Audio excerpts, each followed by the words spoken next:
Hello दोस्तों, exam time से DK YouTube channel में आपका स्वागत है। आज हम लोग देखने वाले हैं थर्ड ईयर व्यक्तित्व विकास और चरित्र निर्माण के इंपॉर्टेंट क्वेश्चंस यानी कि personality development and character building. तो जैसा कि आप देख पा रहे होंगे, यहाँ पे लिखा हुआ है बीए, बीएससी, बीकॉम, बीबीए सभी के लिए इंपॉर्टेंट, पीएचएससी तृतीय वर्ष के लिए नियमित एवं प्राइवेट विद्यार्थियों हेतु। तो वस्तुनिष्ठ प्रश्न इसका देखते हैं जो कि इंपॉर्टेंट होगा आपकी परीक्षा के लिए, जिसमें कि प्रश्न क्रमांक 1 है, व्यक्तित्व विकास का प्रमुख उद्देश्य क्या है? तो अपने को बेहतर बनाना इसका प्रमुख उद्देश्य, यानी ऑप्शन नंबर आ करेक्ट हो जाएगा प्रश्न क्रमांक 1 का। अगला प्रश्न क्रमांक 2 जिसमें पूछा गया है व्यक्तित्व विकास के लाभ क्या है? तो व्यक्ति के साथ अच्छे संबंध बनाना, यानी ऑप्शन नंबर बा करेक्ट हो जाएगा प्रश्न क्रमांक 2 का। नेक्स्ट है प्रश्न क्रमांक 3 जिसमें पूछा गया है व्यक्तित्व विकास के लिए क्या उपाय किए जा सकते हैं? तो इसमें पहला है सभी व्यक्तियों के लिए एक ही उपाय होता है, अपनी क्षमताओं का आकलन करना और उन्हें विकसित करना। तीसरे ऑप्शन में है किसी अन्य सफल व्यक्ति के ढंग से जीने का प्रयास करना, और द ऑप्शन में है पर्याप्त धन और संसाधन होने की जरूरत होती है। तो ऑप्शन नंबर बा करेक्ट होगा इसका, जिसमें कि लिखा हुआ है अपनी क्षमताओं का आकलन करना और उन्हें विकसित करना, यानी ऑप्शन नंबर बा करेक्ट हो जाएगा। नेक्स्ट है क्वेश्चन नंबर 4, व्यक्तित्व विकास के लिए निम्नलिखित में से कौन सा सुझाव सही है? तो अपनी क्षमताओं का उपयोग करना, ऑप्शन नंबर आ करेक्ट हो जाएगा प्रश्न क्रमांक 4 का। चलते हैं अगले प्रश्न की ओर और देखते हैं प्रश्न क्रमांक 5 को, जिसमें पूछा गया है कि व्यक्तित्व विकास क्यों महत्वपूर्ण है? तो समाज में उच्च स्थान प्राप्त करने के लिए, ब ऑप्शन में है सकारात्मक और सफल जीवन जीने में मदद करने के लिए, और सा ऑप्शन में है व्यक्ति की स्वयं के साथ मजबूत संबंध बनाने में मदद करने के लिए। तो उपरोक्त तो सभी ऑप्शन नंबर द करेक्ट हो जाएगा प्रश्न क्रमांक 5 का। अगला प्रश्न क्रमांक 6, व्यक्तित्व विकास कौन कौन से गुणों के विकास के साथ संबंधित है? तो संवेदनशीलता, सहनशीलता और सामर्थ्य, ऑप्शन नंबर आ करेक्ट हो जाएगा प्रश्न क्रमांक 6 का। अगला प्रश्न देखते हैं, अगला प्रश्न क्रमांक 7, पर्सोना शब्द किस भाषा से लिया गया है? तो ये लैटिन भाषा का शब्द है, तो ऑप्शन नंबर आ करेक्ट हो जाएगा।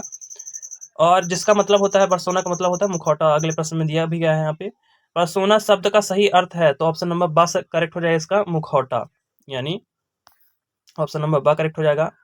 अगला प्रश्न क्रमांक 9, पर्सनैलिटी शब्द किस मूल शब्द से लिया गया है? तो ऑप्शन नंबर सा करेक्ट हो जाएगा, अंग्रेजी भाषा से। अगला प्रश्न क्रमांक 10, व्यक्तित्व यानी पर्सनैलिटी व्यक्ति की संपूर्ण गुणात्मकता है। व्यक्तित्व की यह परिभाषा किसने दी? तो ये वुडवर्ड की परिभाषा है, ऑप्शन नंबर बा करेक्ट हो जाएगा। अगला प्रश्न क्रमांक 11, निम्न में से किसने शारीरिक संरचना के आधार पर व्यक्तित्व के प्रकार बताए हैं? तो इसका ऑप्शन नंबर सेल्डन, यानी ऑप्शन नंबर सा करेक्ट हो जाएगा। नेक्स्ट है क्वेश्चन नंबर 12, निम्न में से अंतर्मुखी व्यक्तित्व की विशेषताएं क्या है? तो संदेही, एकांत प्रिय, रहने वाले, ऑप्शन नंबर आ करेक्ट हो जाएगा। अगला प्रश्न क्रमांक 13, निम्न में से किसने व्यक्तित्व को अंतर्मुखी तथा बहिर्मुखी प्रकारों में बांटा है? तो Karl Jung, option number the correct हो जाएगा। कहीं कहीं कार्ल युंग भी देखने के लिए मिल सकता है, प्रीवियस ईयर में कार्ल युंग करके ऑप्शन दिया गया था, जो कि वो भी हो सकता है। नेक्स्ट है क्वेश्चन नंबर 4, निम्न में से दार्शनिक, वैज्ञानिक, गणितज्ञ आदि में किस प्रकार का व्यक्तित्व पाया जाता है? तो उनमें अंतर्मुखी व्यक्तित्व पाया जाता है, ऑप्शन नंबर आ करेक्ट हो जाएगा प्रश्न क्रमांक 14 का। अगला प्रश्न क्रमांक 15 जिसमें पूछा गया है कि निम्न में से गोलाकार व्यक्तित्व की विशेषता नहीं है, तो कौन सी नहीं है? सामाजिक प्रवृत्ति के व्यक्ति, यानी ऑप्शन नंबर सा करेक्ट हो जाएगा।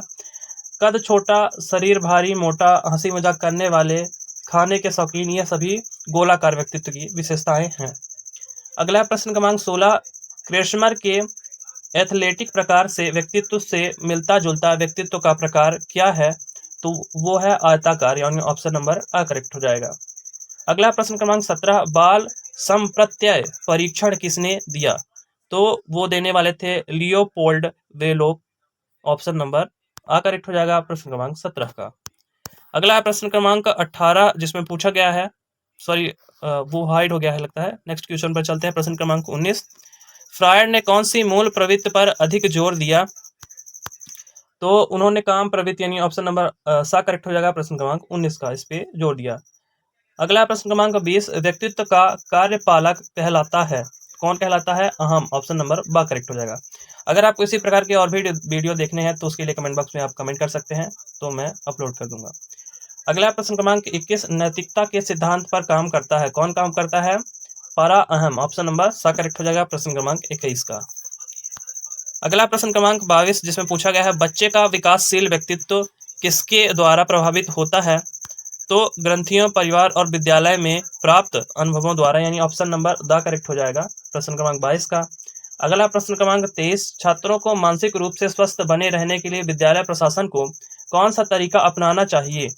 तो आम है घर पर अनुकूल वातावरण देना, बच्चों के मित्रों पर निगरानी रखना, शिक्षण की उपयुक्त विधियां या नियमित स्वास्थ्य परीक्षण। तो ऑप्शन नंबर द करेक्ट हो जाएगा, नियमित स्वास्थ्य परीक्षण ऑप्शन नंबर द करेक्ट हो जाएगा प्रश्न क्रमांक 23 का।